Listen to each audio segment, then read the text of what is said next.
halaman.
Kamuting kahoy natitira.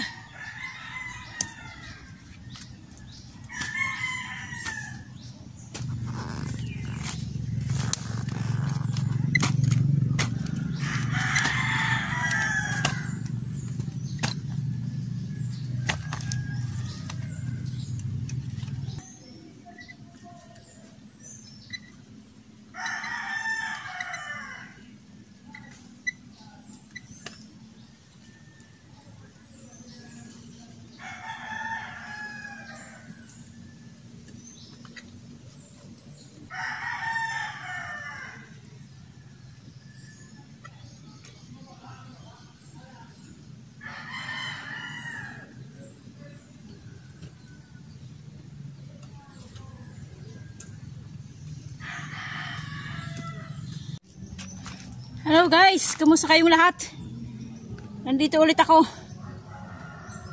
Yung mga bagong silip pala ngayon guys, bago nyo tapusin yung inyong panunood, yung aking munting vlog-vlogan, please subscribe muna. Subscribe muna guys, yung mga bago pa lang dyan. Huwag nyo kalimutan, para hindi makalimutan, subscribe muna. Guys, nagawa ko ng yung aking pinagtaniman dito na kamuting kahoy. Binungkal ko ulit. Pati dito, may konti dito. Tataniman natin guys. Kunti lang, ilang piraso lang na na mani. Bali, ibinigay lang yung sa akin ng kapatid ko. Binawas-bawasan ko na, kinain ko kahit hilaw. Pinutkot ko na. Mahaba-haba naman to. Pati ito. Dito. Okay guys, taniman natin.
Kakainin natin guys yung yung ubod.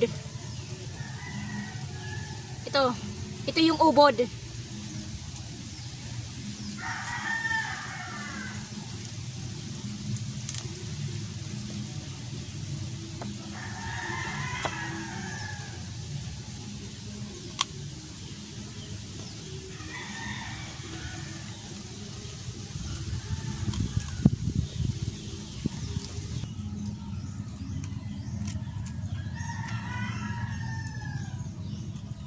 malutong siya. Ito na yung dahon eh. Dahon na siya.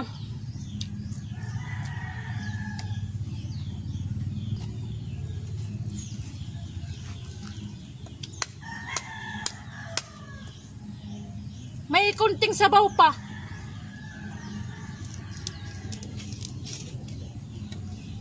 Pag may kunting sabaw pa, pwede pa itong igata.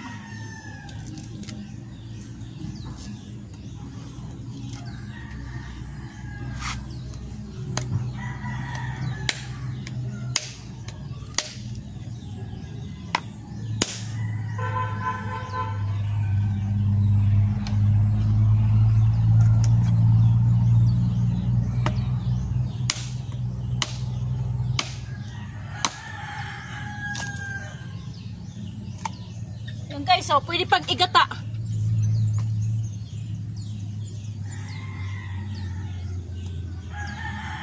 Yung kanyang ano, parang langis, naglalangis.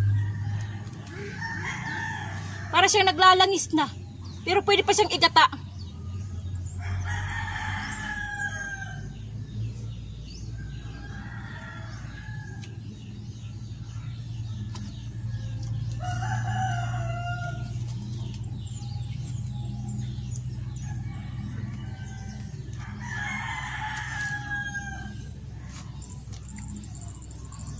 Nababad sa ano, tignan nyo guys, oh.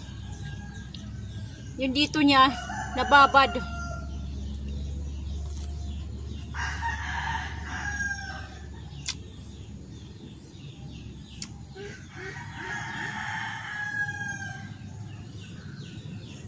May tubig pa, may sabaw.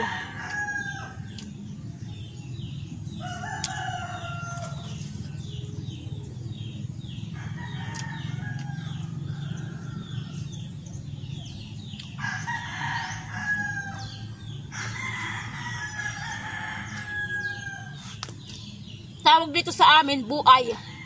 Buay to. Sa inyo guys, anong tawag sa inyo?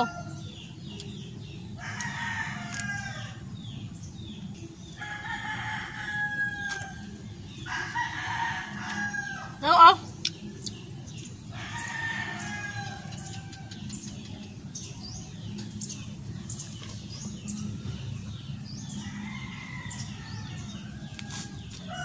Napasukan ng tubig sa loob. Kaya ayan, nababad siya.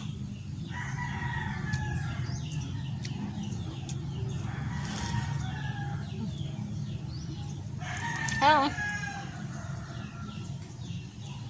Para siyang ano, sponge.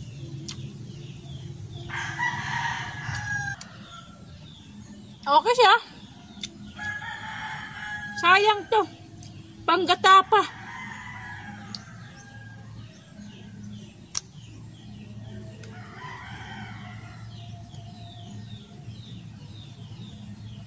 Matigas.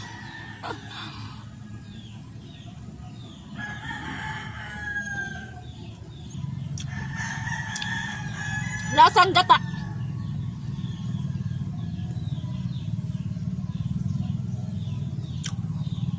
Pag naano mo na si kanyang katas, para na siyang gata. Lasang gata.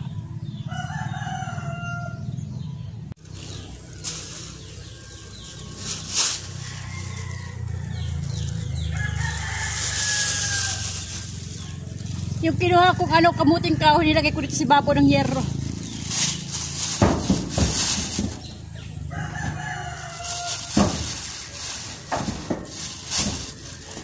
Mag-snack lang to guys.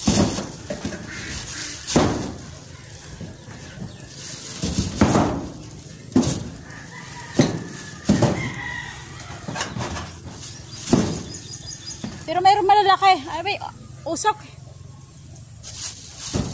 Meron naman malalaki.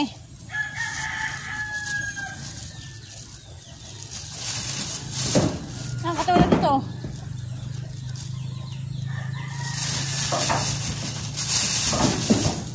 Ayan.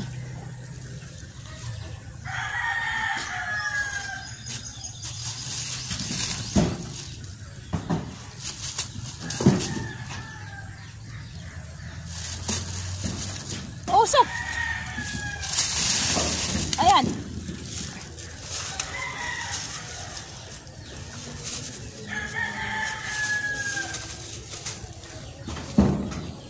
May mga maliliit ito.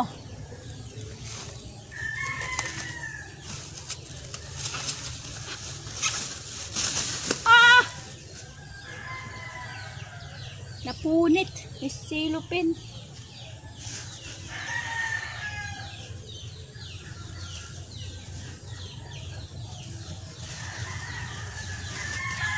Ayan guys, oh. Napunit eh. Hapon na guys. Ay malaki na.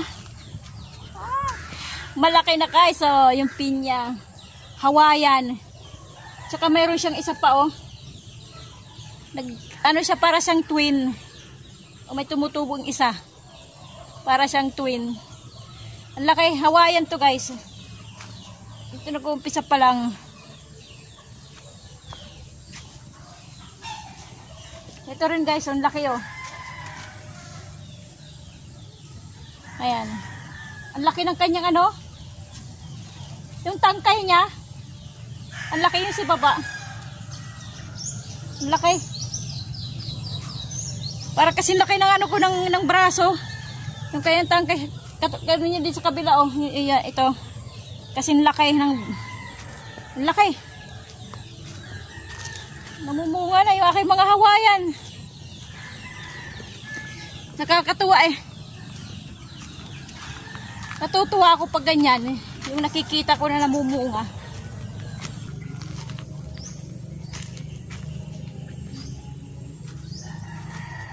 Guys, itong ano, itong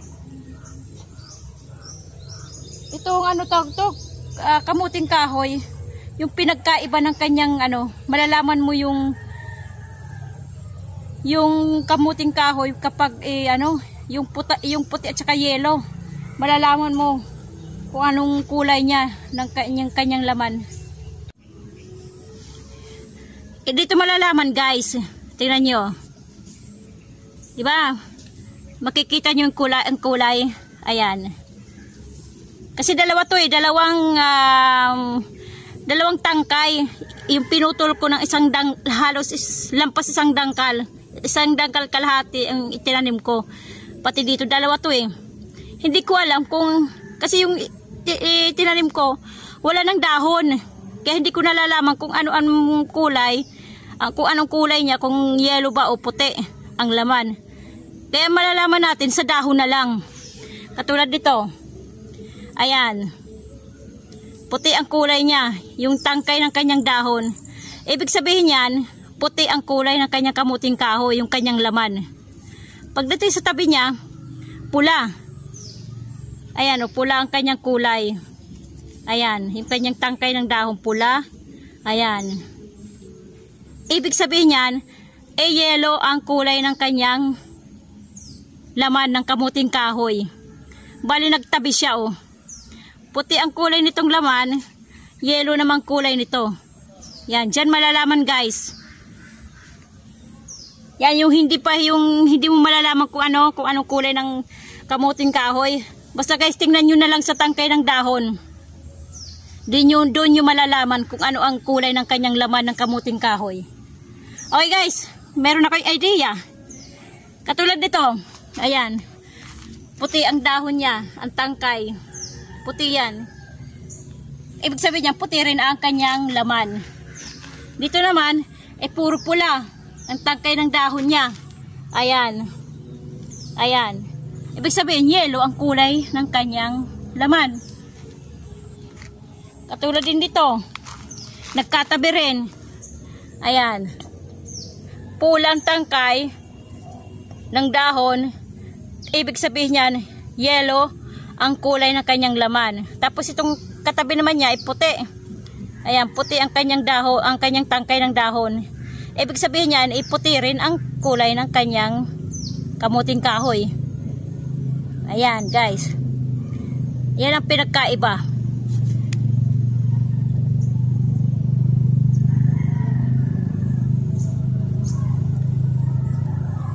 Ito rin, nagtabi. Ayan. Ito yung mga bago kong tanim na kamuting kahoy. Ito puti. Ito puti. Ito rin puti. Eh kahit ano, medyo red dito sa may bandang dahon na. Tapos dito puti naman sa may dulo. Puti pa rin yan. Kanyang laman. Basta hindi lahat pula. Puti yan. Pag lahat pula, yellow ang laman. Yan. May idea na kayo guys. Kaya pag nagtanim kayo ng kamuting kahoy, hindi nyo alam kung anong kulay, doon, tingnan nyo na lang yung kanyang dahon, yung kanyang tangkay ng dahon. Doon nyo malalaman ang kanyang laman, kung puti ba o yellow. Yun lang guys ang ginawa ko. Daming lamok. Yun lang, nagbungkal ako, tinaniman ko ng mani. Kaunting mani lang naman. Pinaliwanag ko na sa inyo kanina. Yun na yung kaunti lang. Kasi nga kinain ko yung iba. Kaya ganun. Ito yung guys oh. Ayan, konti, isang plat lang na mahaba. At saka konting plat. Ayan. Tsaka nanguha ko ng kamuting kahoy pang snack. Uwi na ako. Guys, uulan. Nagdidilim. Umaambon na. Umaambon na guys. Saglit isisilin ko lang yung aking mga gamit. Uuwi na rin ako. Lampas na alas 5. Saglit lang guys.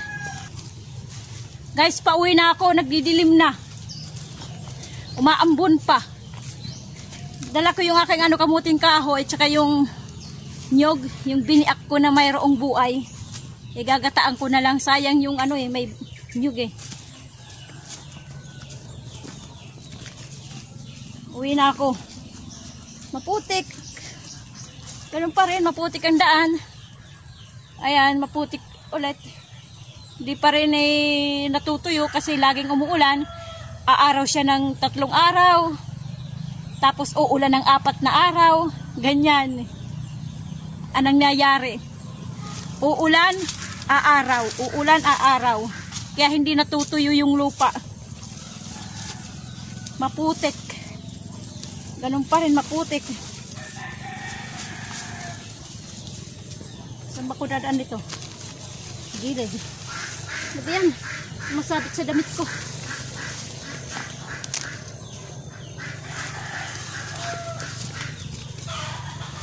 Okay guys, hanggang dito na lang tayo. Thank you sa inyong lahat. Mga subscriber ko, bago, luma, thank you sa inyo. Okay. God bless sa ating lahat. Bye-bye.